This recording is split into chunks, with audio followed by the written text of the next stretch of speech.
विपक्षी एकता पर ओवैसी ने तंज कसा है, चेहरे बदलकर लड़ाई लड़ेंगे तो मुश्किल होगी, असदुद्दीन ओवैसी ने निशाना साधा है। दरअसल विपक्षी पार्टियों की ओर से एकजुटता की कवायद की जा रही है और इस पर ओवैसी ने निशाना साधा है और कहा है कि चेहरे बदलकर लड़ाई लड़ेंगे तो मुश्किल होगी।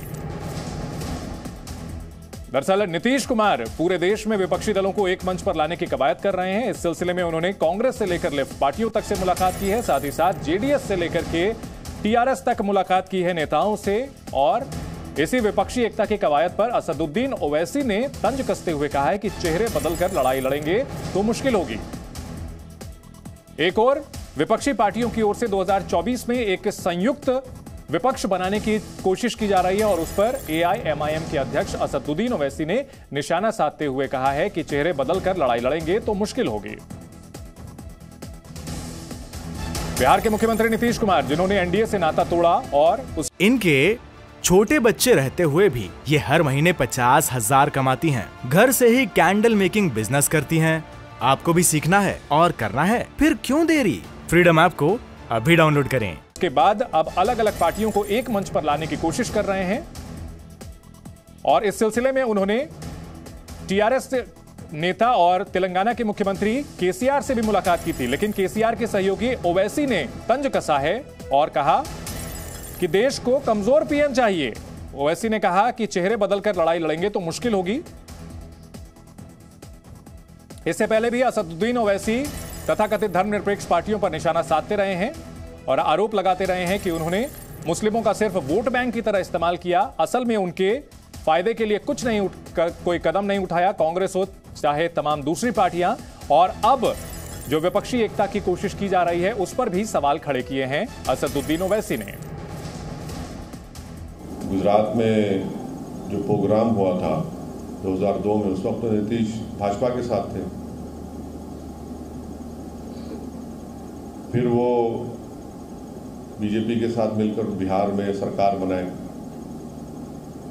2015 में छोड़ दिए, 17 में फिर भाजपा के साथ आ गए।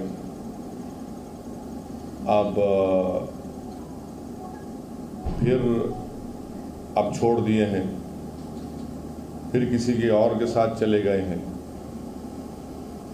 ये नीतीश कुमार साहब जॉर्ज साहब से शुरू किए थे, जॉर्ज फर्नांडिस साहब से। अब ये हो रहा है।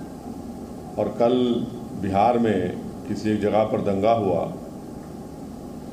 गड़बड़ हुई, तो एक 8 साल के मुस्लिम बच्चे को अरेस्ट कर लिए और एक बीमार जो ऑपरेशन हुआ घर में पड़ा हुआ है उसको भी उठाकर लेकर चले गए। तो 24 से पहले जो लोग कोशिश कर रहे हैं, कोशिश करिए, मगर मेरा मानना यह है कि अगर आप चेहरों से मुकाबला करेंगे नरेंद्र मोदी का तो फिर भाजपा को फायदा हो सकता है। तो बजाय उसके जो जितनी भी लोकसभा की सीटें हैं उस पर हम सबको बीजेपी से मुकाबला करने की जरूरत है।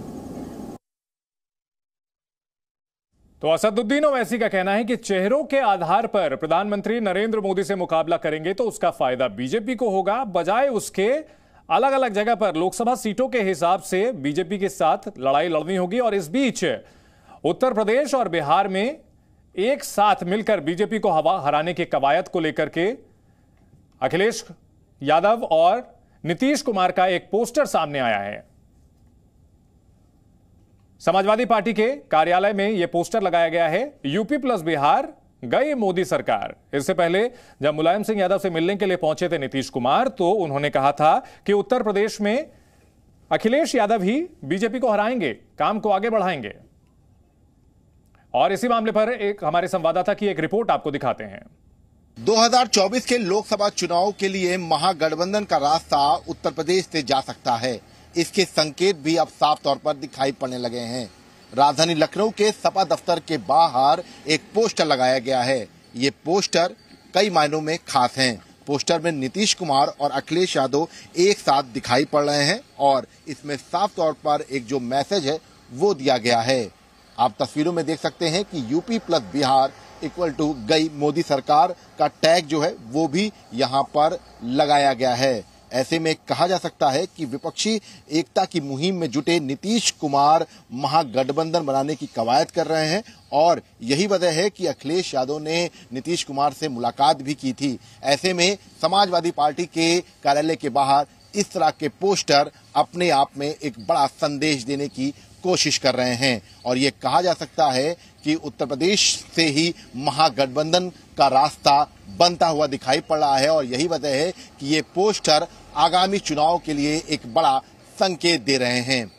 कैमरामैन अमरीन शाह के साथ विशाल रघुवंशी, जी मीडिया, लखनऊ।